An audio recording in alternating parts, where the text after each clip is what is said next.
However, he doesn't deal, he says, by reason alone we can recognize then that euthanasia sets us against our own nature. How about people who lose a spouse and consequently lose the will to live?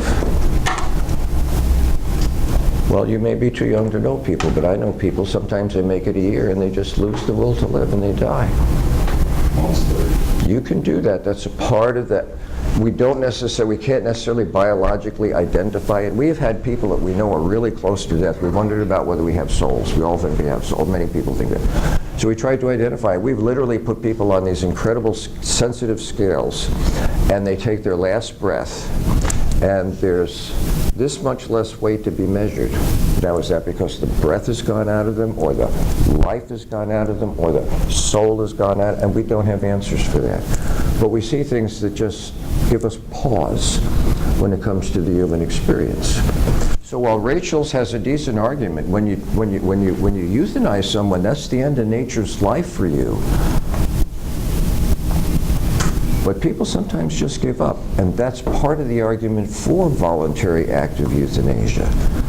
They're willing to give up. Well, what happens when you lose a spouse and you lose the will to live? Aren't you giving up on life? But then nature kind of takes its course. You go downhill. Well, why not just give nature a little kick in the can? However, euthanasia does do violence to our dignity, Kantian ethics. Dignity comes from our seeking our own ends, Aristotelian ethics. One of our goals is survival, and euthanasia robs us of that natural dignity. It does. These are all reasonable arguments. We're not saying airtight, we're saying reasonable arguments. Euthanasia requires that we think of ourselves as something less than fully human. Is this really true? What about the quality versus quantity argument? Never included in the wrongfulness argument. Some people decide they want quantity over quality, and other people say they want quality. So some of you, perhaps, when you argued for voluntary active euthanasia, said there's no quality of life left. How can I impose more suffering and pain on someone when they have no quality of life left? They absolutely don't have time necessarily, and we're taking the time away, but what about the quality of life argument? So his first argument is the argument from nature. It has legs, it can be reasonably understood and accepted, but it's not airtight. The argument from self-interest, because death is irreversible, we work against our own self-interest if we practice euthanasia because it's final. How about the possibility of wrong diagnosis and prognosis?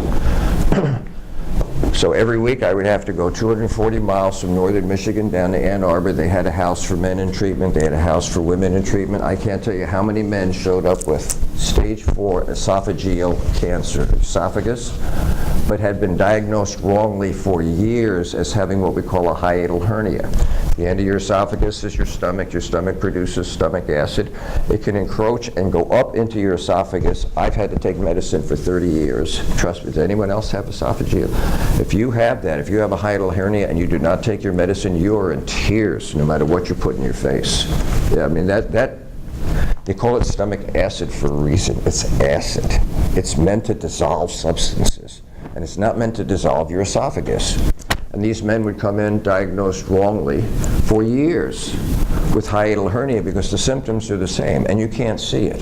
Look, the only reason I found out I had cancer is because a little lump showed up here. This is where the cancer was. If you were to put a light and look down my throat, you would see a permanent tattoo. They tattooed, it was a big white mushrooming tumor, and when they gave me chemo, they were curious if it would kill the tumor. If it would kill the tumor, it would either look like it was dead or it would go away.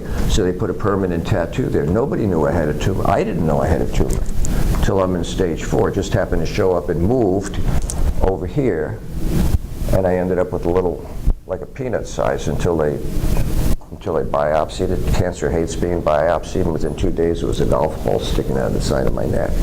But no one knew it. So you have esophageal cancer, unless someone does a deal and looks down your esophagus, we make best guess. Science is best guess. So he's right. You could have a misdiagnosis.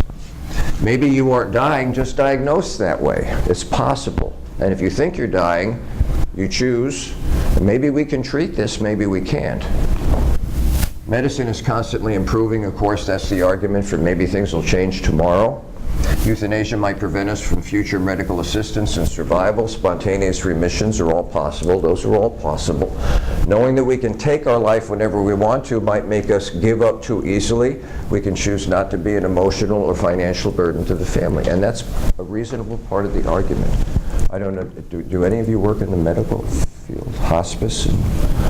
And you hear people say it all the time. I'm a burden to my family. I don't want to be a burden, you know. I don't want, why do you go into ALF, you're paying thousands of dollars a month to die if you're at the end of the end of your life. So once again, what he says is reasonable, people. It doesn't mean it's Loctite, but it's reasonable. So any questions first about nature or self-interest?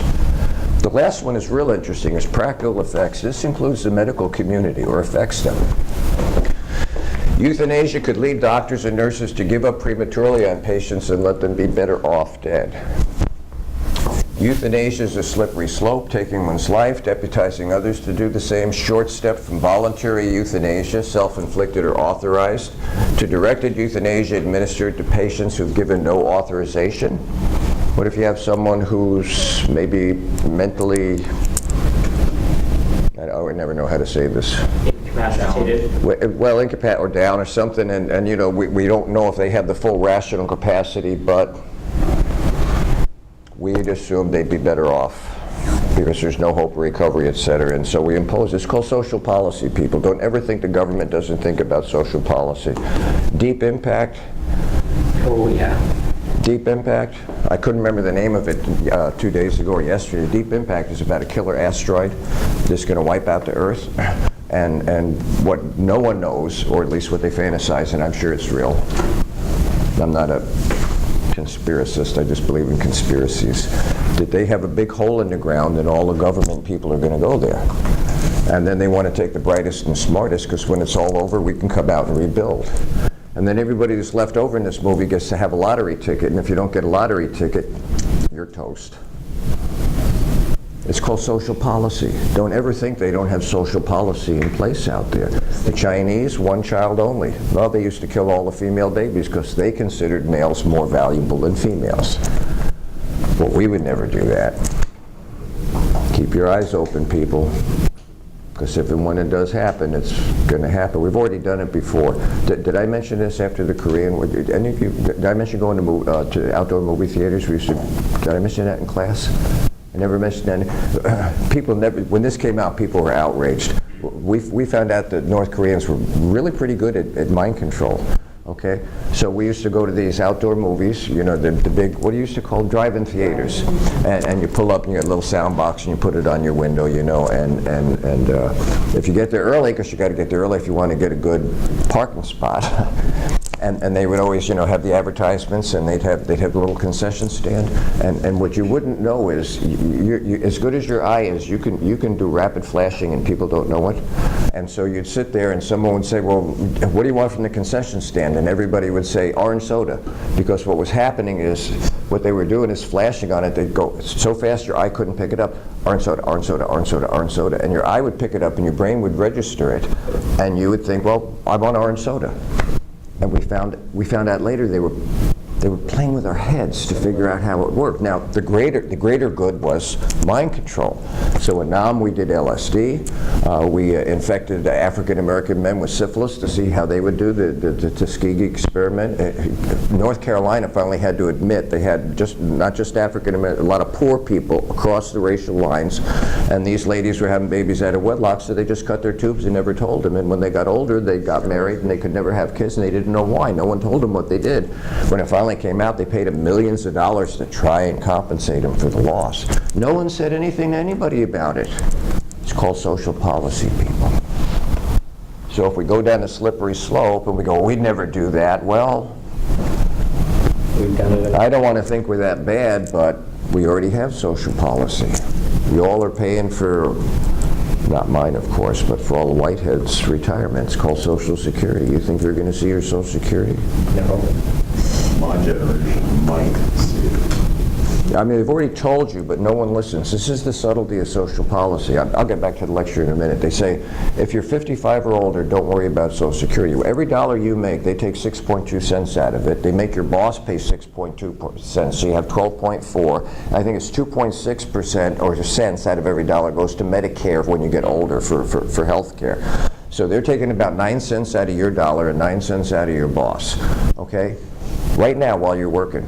But they say if you're 55 or older, don't worry, you'll always have Social Security. Well, the question that no one wants to ask them, don't even think of, is what happens if you're not 55 or older? Should you worry about your money?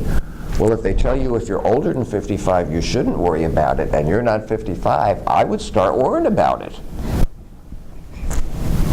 Social policy, but no one's coming out and saying, hey, those of you where it's milking you so the old whiteheads can, you know, and then when they go, don't worry about it, you know, and it's like, same thing with change policy of soldiers retirement. After you put in 20 years, they started going the direction of a 401k for newer soldiers. yeah.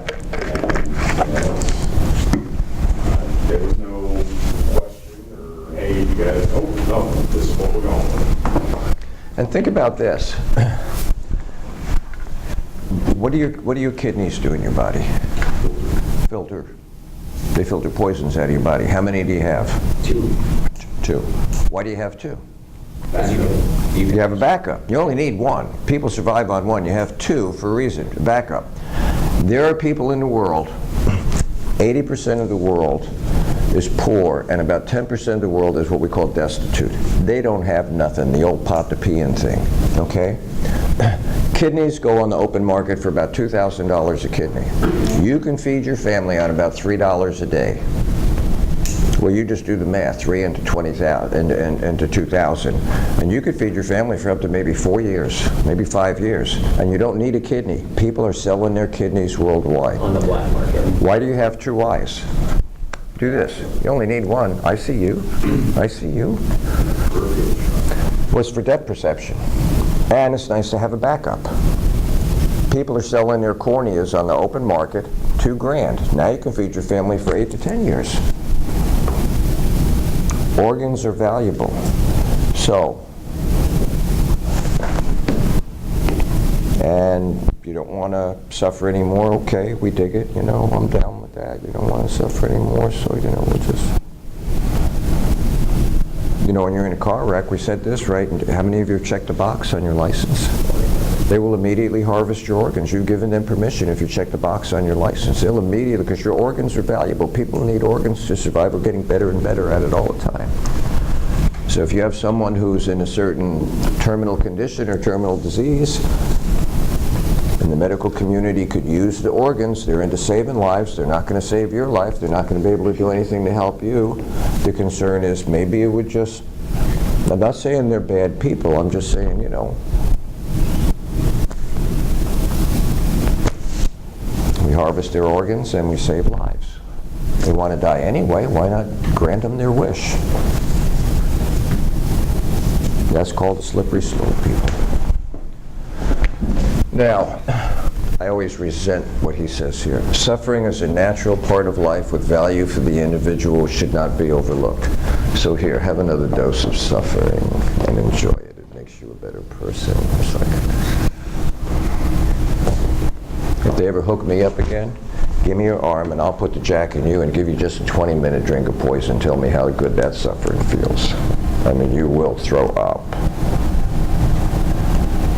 But we're trying to make you better. Just suffer along with it.